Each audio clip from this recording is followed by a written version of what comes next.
been the headline and the theme of 2022, but come festive season, we've seen that demand for consumer electronics, online retail and travel have gone up despite the recent headwinds. And Diwali being the grandest festival of them all, we're looking to see if consumer spending can revive some of these sectors that have been waiting for the Festival of Lights to brighten their sales. Real estate, automobile, consumer durables are some of the big purchases that people put off till the festive season.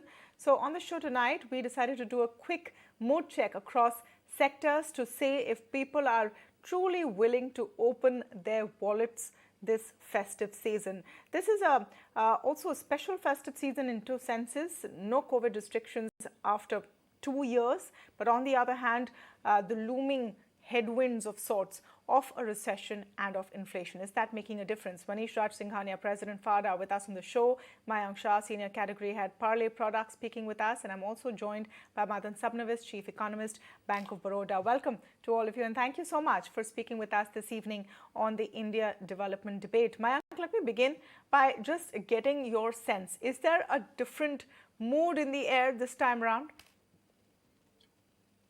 Tamanna, we are seeing a very buoyant mood. In fact, there is strong demand for FMCG, especially food.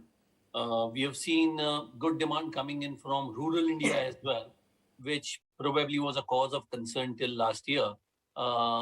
In fact, since the beginning of this year, we have seen a strong demand revival in rural. And currently, as we speak, and probably as you touched upon as well, that this is a festival, or probably the biggest festival, where people would be going out without any restrictions after 2 year time. So last 2 years, we have seen muted festivities, muted celebrations. And this time, I think, consumers are going all out, whether it's, their purchases or, celebrating this festival in terms of probably buying things or, spending on various things that they would like to buy. So we've seen good demand coming in, not just from urban. Urban has been going strong since last 1 year or more than a year, and rural now picking up and strong revival in demand in rural. Both put together, we are seeing very good sentiment in the market. In fact, even the buying of not just sweets and biscuits, but even gift packs and everything has been very buoyant.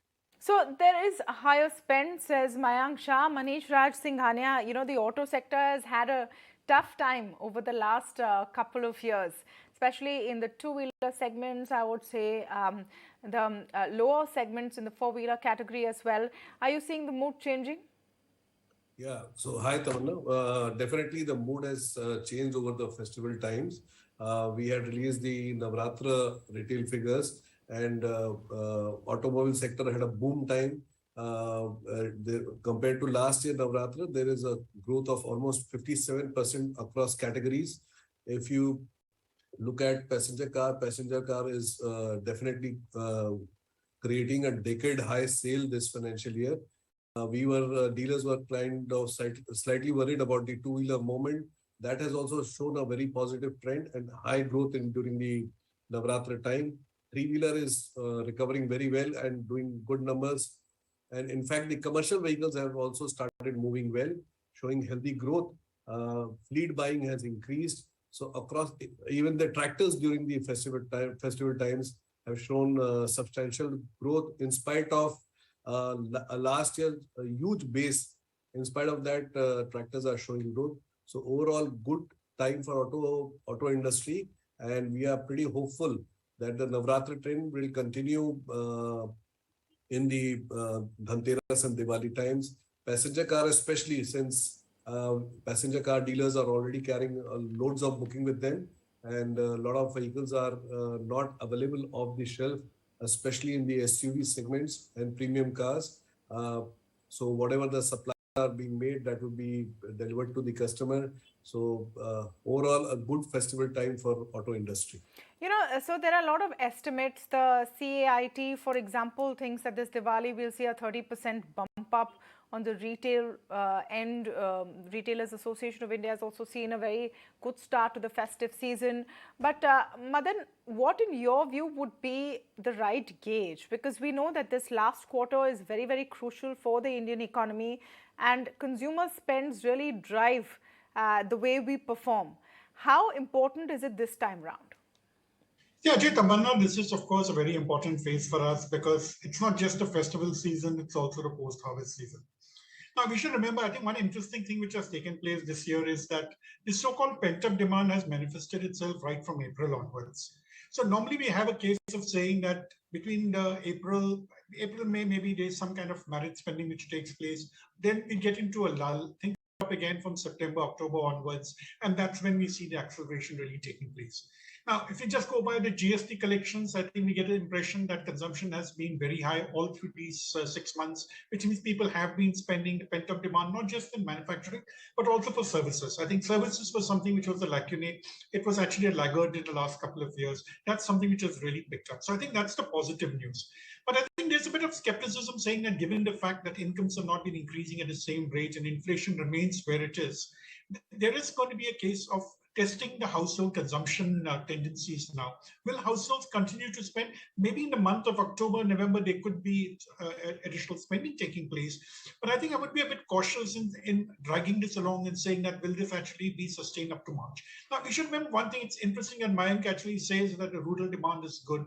But if you see the Kharif output, I think quite a few crops are getting affected. Quite a few regions have seen already damaged crops on account of the withdrawal of the monsoon. So I think it's not going to be broad-based when you're talking of the rural consumption. It'll be probably in maybe around 20-23 states, we'll see a good amount of spending on the rural areas. The rest of them will have to wait and see. And the last point, Tamanna, is if we actually look at the IIP data, it actually shows that consumer goods, if you leave out the automobile sector, has been a laggard. So it's quite possible that some of the spending which we're seeing is coming. I mean, the people are offloading, the companies are offloading the inventories, and the inventory levels have come down. But if you actually look at consumer durables, even the FMCG goods, we're not seeing that kind of a good performance, robust performance in the month of August. Of course, I'm not sure what the picture will be in September, but as the corporate results come out, we get to know what are the commentaries being made. We get a clearer picture from that. No, absolutely. The point about rural demand, and Mayank, if you'd like to come in on that, it's at the end of the day a very relative sort of an assessment, isn't it? And how do we look at it clearly to know whether there has been a robust recovery? Because if you just look at it over last year or the year before last was a still, I would say, COVID impacted years. Is 2019 the right marker? Well, I'd like to answer that in two parts. Firstly, partly agree with Madan, but I think if we look at a larger or a longer horizon, then I think Rabi crop was reasonably good, and the realization that farmers got for Rabi, this year's Rabi, I'm talking about 2022, was very good. So if you remember, wheat exports were not stopped immediately by government in wake of the geopolitical tensions in Europe. So initially, there was good buying and at a much higher rates of wheat crop that happened. So, farmers got much better realization. One, government moved in much later to stop the exports. By then, I think, most of the farmers have sold the crop and the crop was with the middleman. Now, there's a first part. So, realization there was good. Yes, there has been some impact on Kharif. But largely, I don't think, at a macro level, that's, so much of a worrisome thing. Also, going forward, if you talk about the next Rabi crop, government already has, yesterday announced a higher MSP for the Rabi crops. So, if you look at the sentiment, it's very, very positive. So, if you talk about the consumption happening in the rural, especially on FMCG, that has gone up. Secondly, the second part that you talked about was whether the last year is a good benchmark. Yeah. In fact, it's a very good benchmark. The reason being, if you talk about last year, rural was under pressure last year. Because in the first year of COVID, prior to last year, rural grew handsomely, especially in foods, rural grew at about 18%. Now, 17 to 18% growth, in the first year of COVID, and on that larger or a huge base, it grew just at about 4-5%.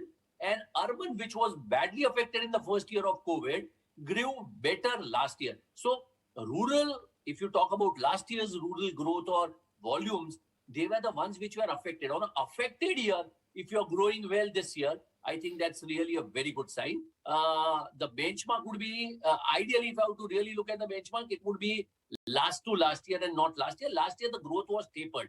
So last to last year, it had grown by almost about 17 to 18%. Food, I'm talking about, especially in rural. So given that, I think,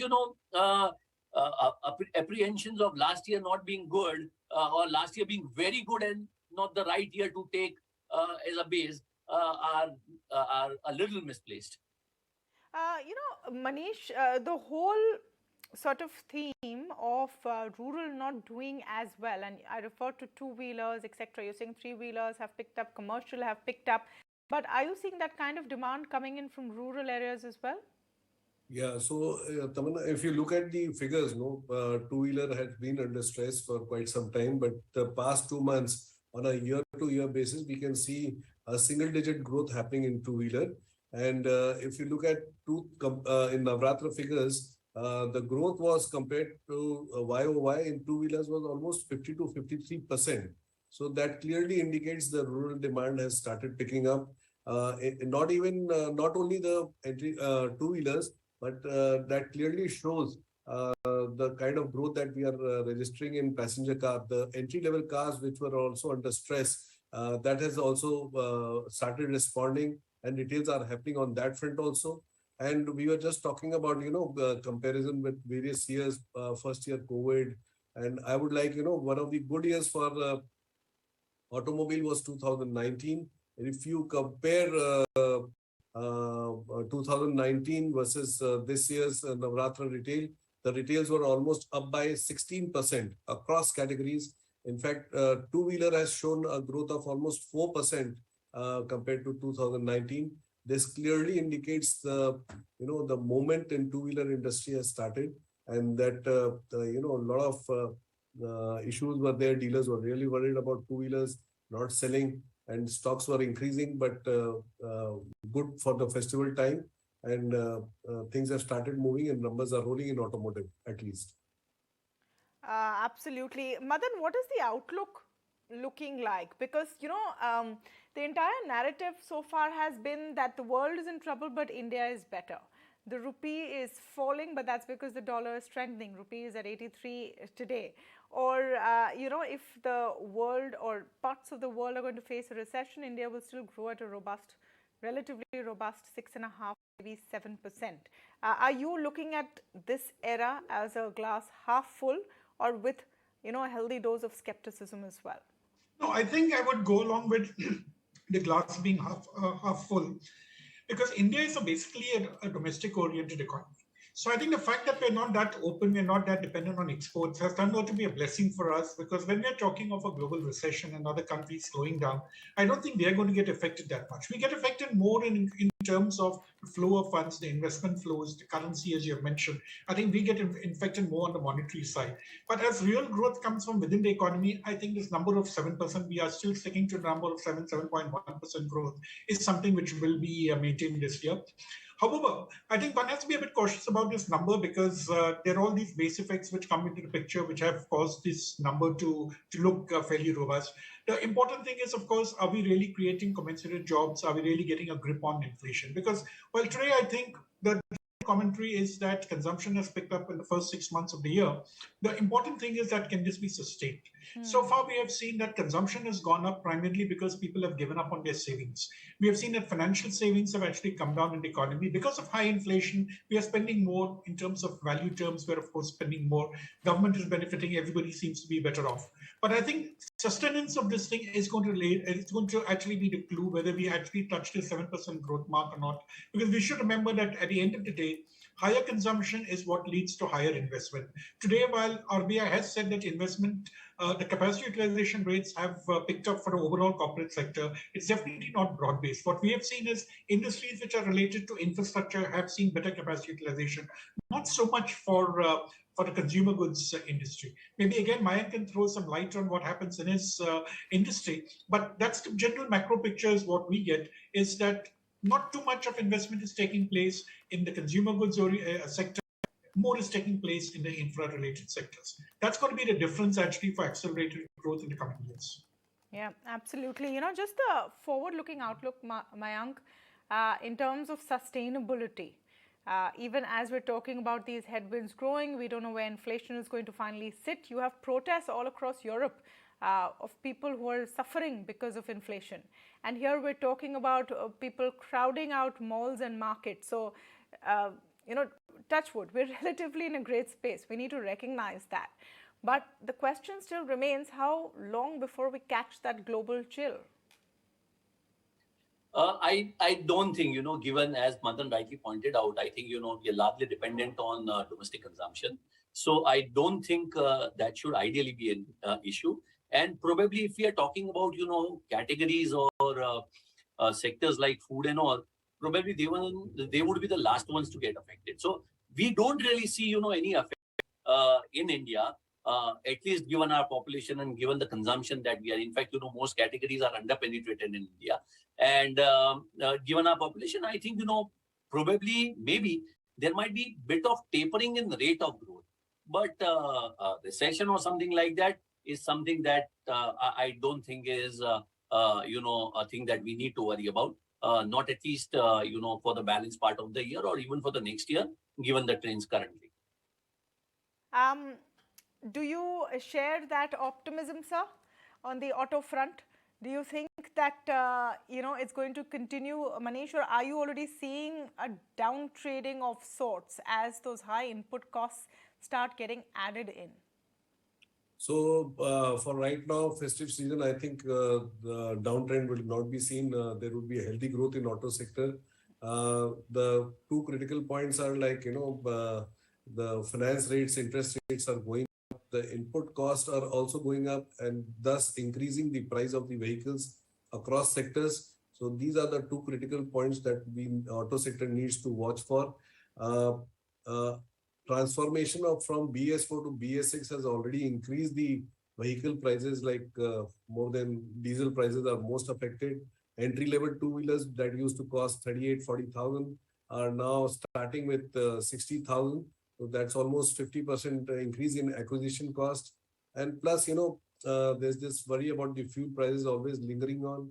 The customer has to still decide on whether to go for an EV or not. That thing still needs to settle down, the traction for electric vehicles. So a lot of variables happening in auto sector. Are EV sales going up?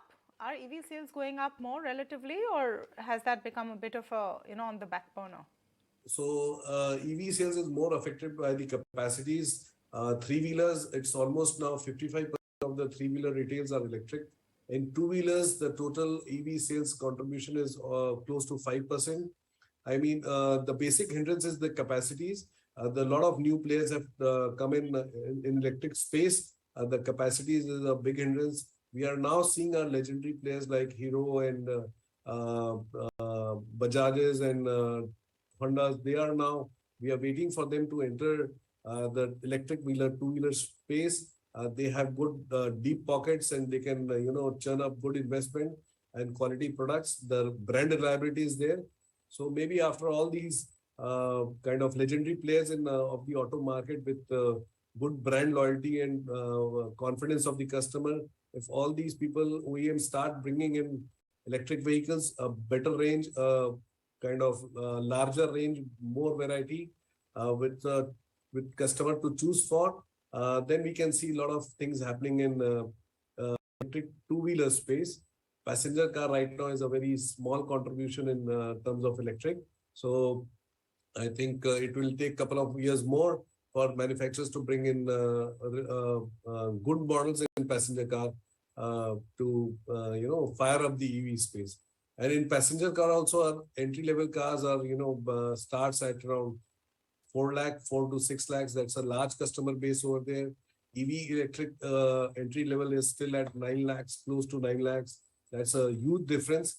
How time will only tell if this, that big gap can be covered up. Then only I think the numbers will start churning in passenger car electric vehicle space.